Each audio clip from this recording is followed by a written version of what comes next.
Hi, y'all. We're going to be talking about pine marten today, so stick around.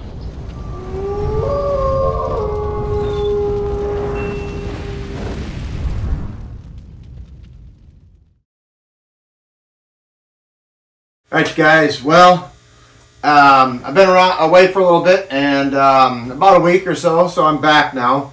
I've done well on the pine marten line, and tomorrow I'm going to go ahead and pull it. We did film for a TV show, and so I can't show, none of that. So you'll just have to tune in next year. But I'm kind of going through some of my marten right now, and we'll get out a trap line here in a little bit. But I'm going through some marten right now. I just want to see what I got for grades. I'm going to go to the auction with these pine marten, and I want to go ahead and put them in grades. Just like if I would do beaver or anything else, you don't want to pile your fur up in one big pile and just say buy it. You want to go ahead and grade it out. So like this right here, I got a damaged one right here. That'll go in a damaged pile. This one right here, it's got a little bad spot right there, so I might put that in a damaged pile also. So what I'm going to do is I'm going to pick my damage out first, and then I'm going to go ahead and grade by color. They're all beautiful marten. Yeah, just gorgeous. I got some dark ones, and then I got some light ones. I haven't counted yet to see what my male-female ratio is, but on my last check, I only had one marten out of 60 boxes. Man, it's time to pull and get out of there. So that's what I'm doing tomorrow. I got some nice big marten here. Look at that guy, man, just gorgeous. Now if you look at the different colors here, look at these dark ones compared to some of these light ones here. That's a big difference. That's two different marten right there. So what I'll do is I'll separate my dark ones out. Kind of don't have a big enough table here, but I'm going to separate my dark ones out. And those will go in a completely different grade when I go to the auction. So I'm going to separate them by color also. See the difference here? These dark marten, from what I was told, they fetch a little bit more money. So we're just going to separate them out and see how many dark ones I got. I think I have 28 marten here total. That would be, what's this guy here? Nope. See the difference? Too light. Okay, so for my real dark marten, I got 1, 2, 3, 4, 5, 6 real dark marten. Then we're going to go through and the next color down. See how light that is? See that? A little bit darker. This is how you make money at the auction. If they're wanting really dark marten and you pile these all in, and with the damaged and everything, they're going to give you the damaged price. So separate them out. I know this one here is a damaged one. That was my last one there. Yeah, see how that colors are a little bit lighter there.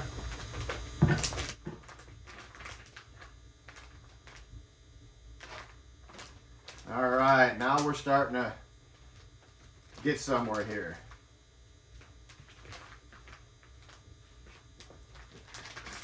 And that's all I'm doing. I'm just separating them. Boy, that one's kind of on the edge. Not really. That one will go there. Damage. You're gonna have damage marten. That's just part of it. Just like trapping muskrats. Speaking of that, I've learned a little bit. I think there's my colors right there. I've learned a little bit this year. Trapping pine marten's a lot like trapping muskrats. Go in real hot and heavy and hard, and then your first check will be okay. Your second check's going to be great, and then it's going to drop right off, and then you should pull. I went an extra day longer, actually 2 days longer, and I wish I would have pulled, but the marten moved down on me, so They went down about 2,000 more feet elevation, and that's where my marten went. But so anyways, I got 6 really nice dark marten. 1, 2, 3, 4, 5, 6, 7, 8, 9, 10 light brown. 1, 2, 3, 4, 5, 6, 7, 8 light marten. And then I got 4 damage. And that's how I'm going to go ahead and take them to the auction. So, all right, let's get out on the trap line and catch more marten. We're going to pull the line today. The marten seem to have moved down. They moved down a few thousand feet, a couple thousand feet. So did a little scouting. When I had a little catch the other day, I did a little scout, went down a little bit lower and found a whole bunch of marten tracks. So fresh. So the season here in Idaho ends here pretty soon. So I'm just gonna pull and I'm gonna get out.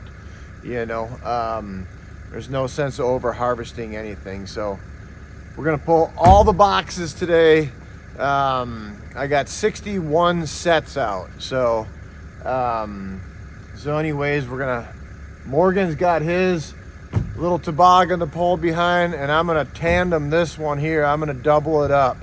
And hopefully we get all the boxes out today in one trip. So let's get to it.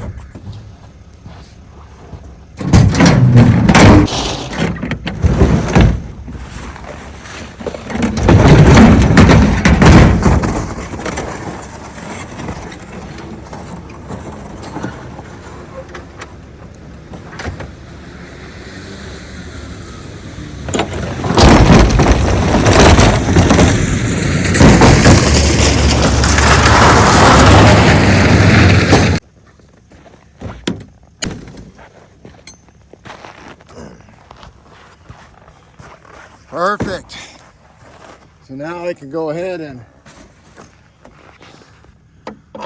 slide that bolt in there, put the nut on it, and that bar is going to help reinforce that. So right on. I think that's going to work.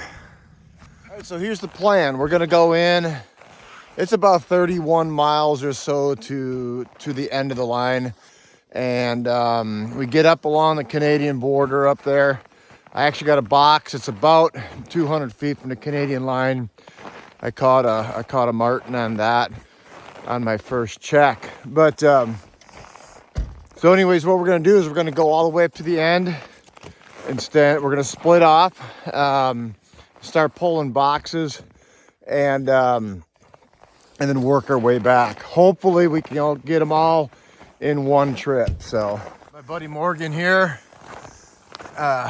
He's been running with me, having a ball. We've been enjoying it. So yeah, he's got a lot of cargo room there on his, and then I got a bunch there. So hopefully we can get them all, huh, bud? I think we will. I think we'll get it all. I think we can get them all. It's just one set of tracks of the many. Actually, it looks like it splits off. Looks like it's 2 tracks, two different lengths. Yeah, there, and then walking together.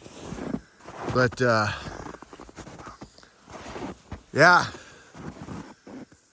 it's gonna be a long day.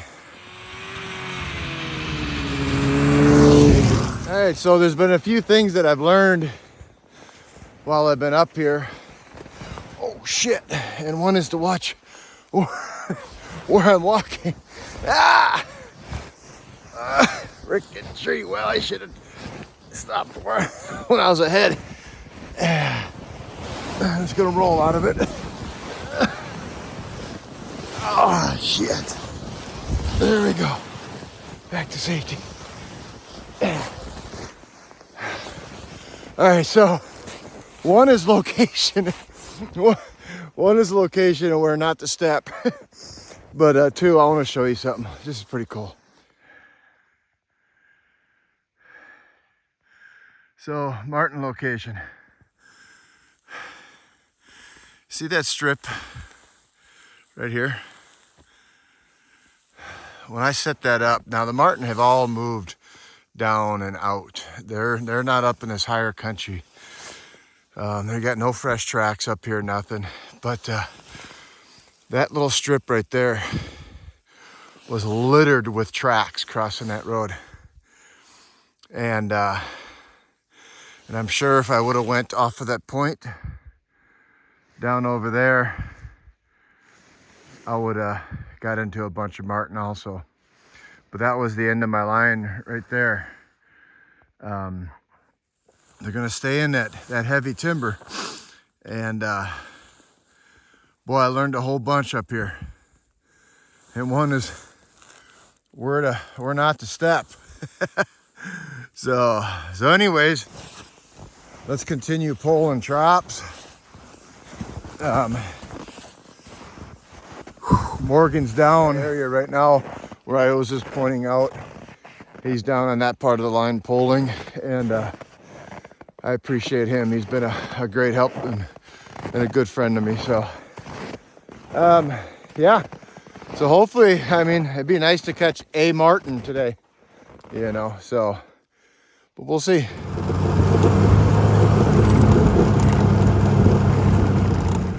Okay, well, I told Morgan I'd meet him right here because he went that way and I went that way. I'm done sooner. I hope he gets the message.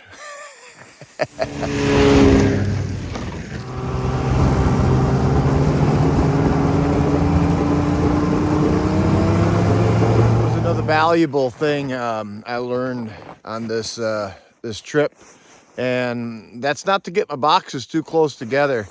Instead of getting them close together, extend them out more, you know.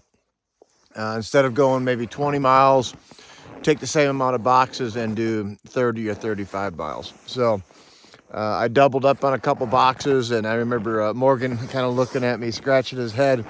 And I'm like, oh no, dude, we got tracks all over the place. So I got to go ahead and set it up. And so anyways, he's like, okay. And I'm like, well, you got tracks, you got a whole bunch of tracks, you got to set it up, right? So anyways, that idea of mine didn't pan out, but that's just kind of how I am. I got to go ahead and try it and see for myself, you know. But beautiful vista, huh? That's that strip right there that I was filming way back there a few miles. So anyways, yeah, let's continue on. So here is my most furthest north box. It's 83 yards from the Canadian line. So, and I caught a marten there on the first check.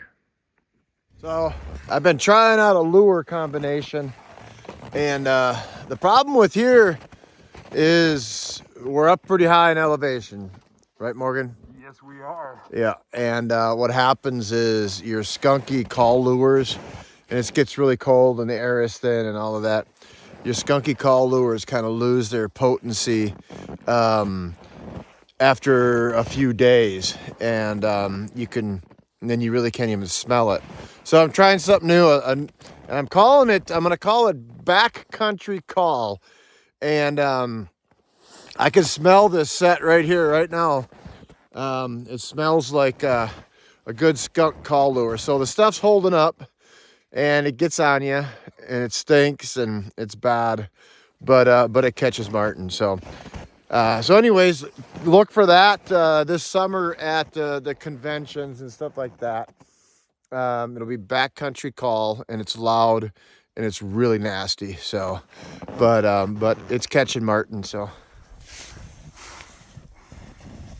we're coming down to the end here, and I want to thank the Idaho Trappers Association and Idaho, the state of Idaho, for allowing me to trap up in this beautiful country and take some marten. By no means did we hurt the population. Actually, we probably helped the population. So took 22 marten total out of about a 30-mile trap line. So what I got here, I got my Onyx, and you can see all my pins there. but we're going through and pulling, and I think I got about 11 more boxes left to pull, and we're out of here. So yeah, no better time than the present, or it's time to go to work. Well, shit, we've been working all day, so yeah, another box out right up here.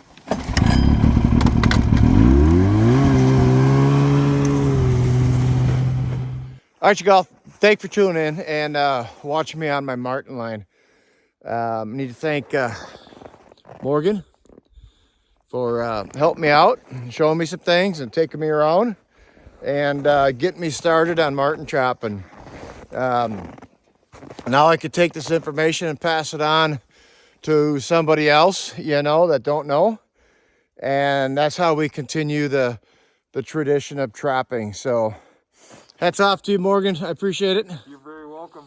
I'm glad I got to come out with you. Yeah, buddy. Yeah. So yeah, that's it. We're gonna head back to the truck, and I'm gonna head back to Montana and get ready to go back on another marten line. So let's head home.